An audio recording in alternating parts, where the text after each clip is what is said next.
Hello, my name is Shadab Azam Siddiqui. With me, my colleague Deepak Kumar is here. We are pursuing PhD in the Department of Electrical Engineering, Indian Institute of Technology, Patna.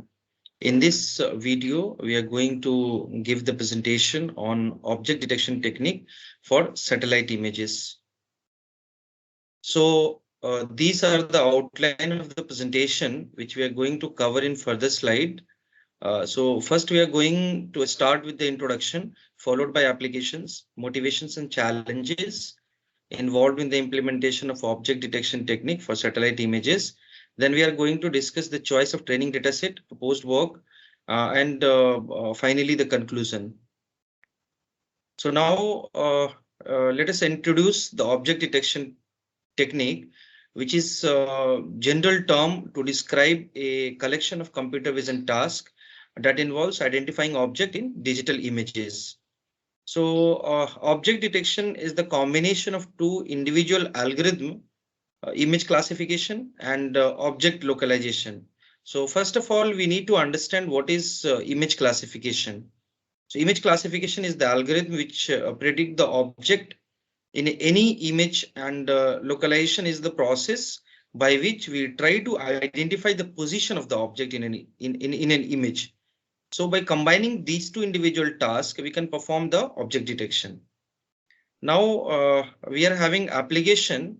So object detection in satellite images has been an essential step in many real world applications such as urban management, safety and security for defense, geospatial survey, precision agriculture, emergency rescue and disaster relief. Now in the motivation, we have went through several papers and we got to know these things. So as the satellite images are taken from aerial view, it contains large number of objects with the different orientations.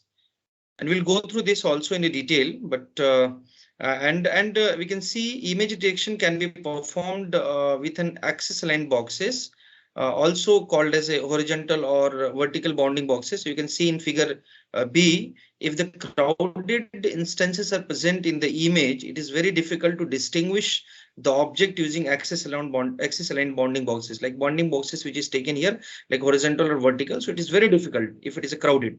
So traditional horizontal bounding boxes used based non-maximum separation will fail in these cases.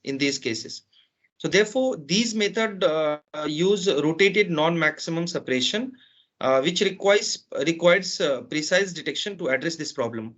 So object detection can be performed using object-oriented bounding boxes, which indicates the position of the object category. So that is indicated in figure A. You can see we are having the object-oriented bounding boxes. So we can say that it is challenging to detect and classify the object in aerial image due to the nature and size of the object and variation in visual features. So additionally, it is more challenging due to presence of complexities in the background, size of the image, noise present in the image, and distance parameter. Now in the challenge part, we can have a conventional machine learning classifier which involves manual feature extraction or manual feature selection. Like we are having a histogram of oriented gradient, that is also called HOG, Gabor, Hogg transform, wavelet coefficient, etc. It does not work efficiently for satellite images. So because Earth's surface with the aerial image, which is having a resolution up to 0.5 meter, so it makes challenging for developing a mathematical tool and numerical algorithm. So it is necessary for interpreting these huge volume of image, among which object detection refers to localizing objects of interest on Earth's surface and predicting their categories. So although extensive studies have been devoted to object detection in aerial images, and appreciable breakthrough have been made, and the task has numerous difficulties, such as arbitrary orientation, scale variation, extremely non-uniform object densities, and large aspect ratios. So hence, there is a need for an efficient approach, and deep learning has shown promising result in achieving the objective of detection and classification using convolution neural network. So here, these are the satellite images shown here. So left side images are taken from Google Earth. We can see that large number of objects with different orientations are present in the image. But in the right side also, the image which is taken from the aerial view, and that is properly annotated. So which can be used to train the network. Now we are having the data set. So choice of training data set. So there are several aerial image data set which is present here. Present we have. So there are several aerial image data set are there, and these are DOTA, NWP, VU, VHR10, SZ-TACI, INRIA, TAS, COW, VIDIA. These are the different data set which is widely available. So each one is having its own advantage and disadvantage in terms of number of main categories, number of instances, number of image taken for the in the data set, the size of the image. In these data set, the data set for object detection, that is also called as a DOTA, is the largest annotated aerial image data set with a wide variety of categories in Earth vision. So it can be used to develop and evaluate object detection in aerial image. So it continuously update with a different scope and to reflect evolving real world condition. So we prefer DOTA due to well distributed orientations and the various categories and coincidence with the natural scene, and hence more resembles with the real world. So these are the comparison of among DOTA and other object detection data set in aerial image. So we can see these are the different data set which you're talking about. These data set are taken, and the annotation way which is taken as, some of them we have taken as axis aligned orientation, and some of them they have taken the oriented bounding boxes. So the main categories which is there, so number of categories which is taken into consideration, number of instances, number of image, and the image width in the pixel form. So in these we can see the DOTA is having the 14 categories, and it is taking oriented bounding boxes, and it is having almost 1.88 million number of instances. And the image taken for this DOTA is 2806, and it is having a wide variety of images ranging from 800 pixel to 4000 pixel. So now these are the related work which has done, which has already done by many researchers. So previously people were using sliding window object detection, then more faster version were invented such as RCN, then faster RCN, fast RCNN, then faster RCNN. But in 2015 YOLO was invented, and which outperformed all the object detection algorithm. So now we are having a different version of YOLO also. So YOLO is a state-of-art object detection algorithm, and it is so fast that it has become almost a standard way of detecting object in the field of computer vision. So we are trying to evaluate the YOLO on DOTA, which is state-of-art object detection method. So YOLO is one of the latest and most popular approach for object detection. And object detection is proposed as a regression problem to spatially separated bounding boxes and associated class probabilities. So a single neural network predict bounding boxes and class probabilities directly from full image in one evaluation. So compared to other detection system, YOLO makes more localization error, but it is less likely to predict false positive on background. So now I'm handing over to Deepak. He's going to talk about the YOLO and the architecture. Okay, thank you, Sadam. So I proceed with the explanation of the YOLO. YOLO stands for the you only look once. When we are working on image classification problem, where we want to classify a dog or a person, in case of the output of the neural network is pretty simple. We will say dog is equal to 1 and person is equal to 0. But when we talk about the object localization, we are not only telling the class of the object, we are also telling about the bounding box or the position of the object within the image. So here in addition to the dog is equal to 1 and person is equal to 0, we are also telling about the localization or the location of the bounding box. So how do we exactly do this? In terms of neural network output, we can have a vector where first element is in the vector is probability of a class. So if there is a dog or a person, this number will be 1 or 0. And second and third element of this vector is the coordinate of the center of the bounding box. And fourth and fifth element of this vector is width and height of the bounding box. And rest of the other elements are the classes specifying the class of the object. When we have no object in the image, then the class probability will be 0 and rest of the element doesn't matter. Now consider this image where YOLO algorithm work. How this YOLO algorithm work? YOLO basically divide this image into several S cross S grid. Here we can see this overall image is splitted into 7 grids. So overall 7 cross 7, 49 grids are present, and each grids have a specific vector for categorizing the and localizing the object. Each cell have a specific confidence or the probability of the class object, where center of the object is given by the XY coordinate and W is the width of the W and H is the width and height of the bounding box.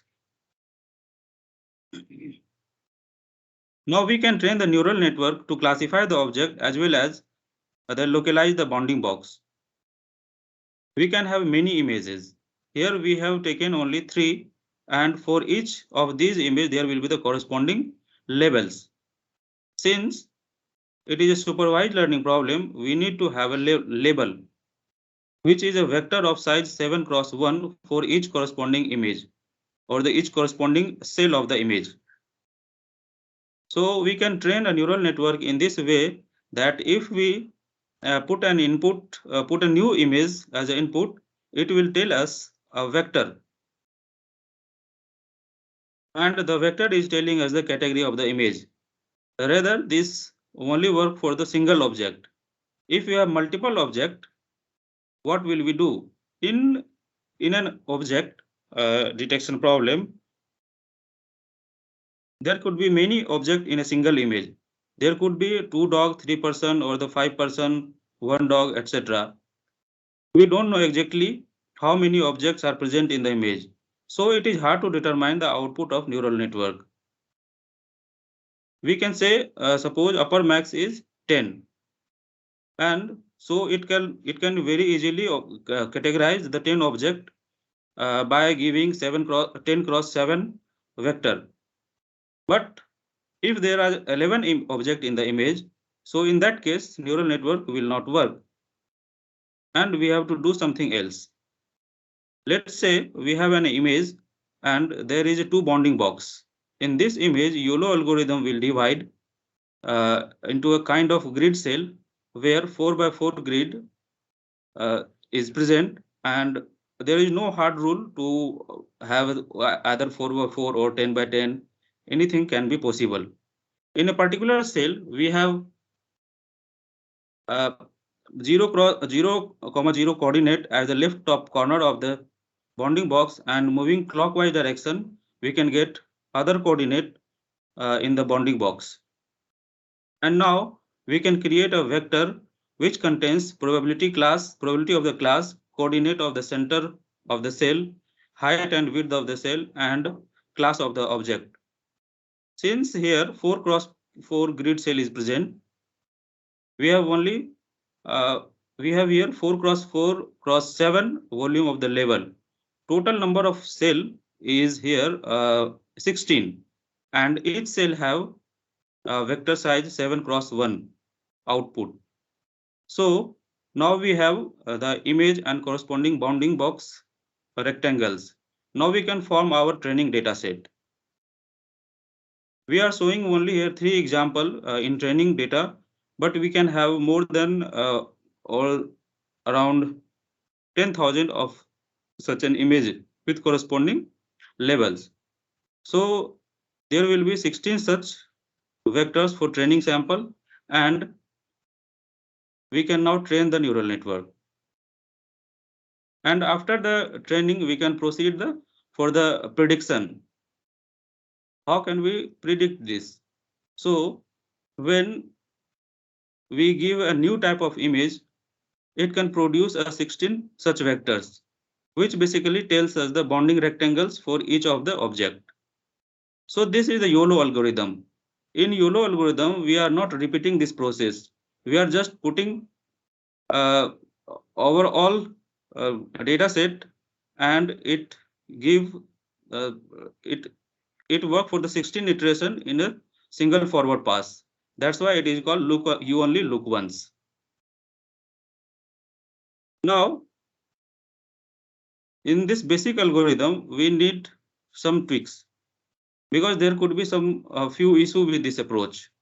First issue with this algorithm is there might be a multiple bounding rectangles for a given object. So how do we tackle with that? So let's say for the person detected by these 2 yellow and 1 white rectangle, and we know by visual observation this white one is the most accurate one, and algorithm will also give the highest probability for this, that is 0.9, and have a less probability. So we may take the highest probability, but this will not give the accurate result because there may be another person in the image, and so it will not give the correct prediction. So as the neural network, we don't know whether there is a more than one person who is present or not. So we have to use different approach.